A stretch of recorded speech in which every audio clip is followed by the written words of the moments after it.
Pix 106, Capital Land's Classic Rock with Quinn and Cantera. It's Quinn and Cantera, Pix 106, 1-800-LAW-1010, 1-800-LAW-1010.com. Paul Harding joins us on the phone from Martin Harding Mazzotti. Hey, Paul. How you doing? Hey, good morning. Good morning, guys. So we were following this story yesterday about 127,000 votes that were cast in a Texas drive-through.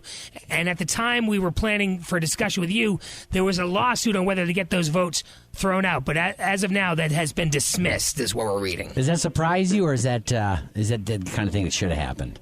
Well, it probably should have happened. You know, people cast their votes unless they can show that the votes were somehow coerced or somehow, misrepresented.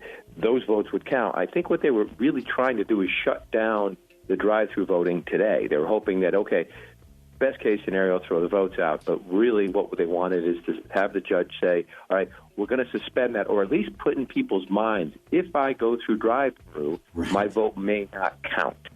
So Sneaky. Probably still this thing's reverberating down in Texas. Yeah, the other thing I wanted to ask you, Paul, is I heard there's already hundreds of lawsuits on both sides already filed or about to be filed. How does that get handled? These lawsuits have to be dismissed or taken up quickly, right? Very quickly. So we've got state lawsuits and you got federal lawsuits. So federal lawsuits are going to make their way through the federal court, could be dismissed, they can be appealed. Ultimately, the Supreme Court, which we've talked about a lot, could get a dose of these.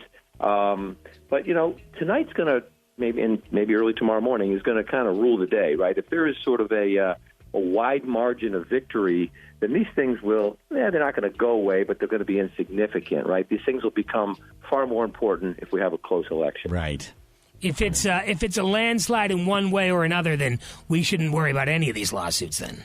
If there's enough points one way or the other, then the other side could concede and say, fine, we're not even going to defend this thing. Let's assume you won those 127,000 votes. You did or didn't win the election. But what about state governors and state lawmakers? They're all going to be doing their own, lawsuits. This is going to be just so much legal turmoil, isn't it, if it's close? Yeah, we should have opened up a division at Martin Harding and Mazzotti, we weren't smart enough. Didn't think ahead. All kinds of litigation, yeah. I didn't realize how many lawyers it takes on each side. They've got tons and tons of lawyers each side. It's I never... when Jimmy Carter ran, he probably didn't have anybody. Just Jimmy. Right.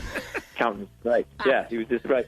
Especially when they went, you remember back in the elections gone by when they're counting these absentees, the room is filled in 8 or 9, 10 people who are up front, but there's hundreds of people behind.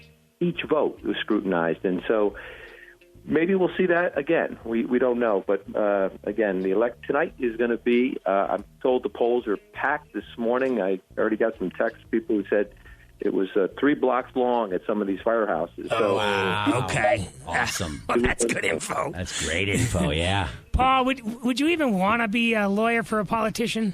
No, I would run from that, actually. Not my personality, not my style, and it sounds exhausting. You almost have to be a politician to be a lawyer for a politician. I have a closet love of it. Yeah, you got to get some energy when you are involved in this, because I don't think it's not a normal day. This is, you're traveling, you're invested, you're getting late night phone calls, and I don't mind doing that, but not as it pertains to politics. What is normal is not getting an answer to the election at 7 o'clock on election day.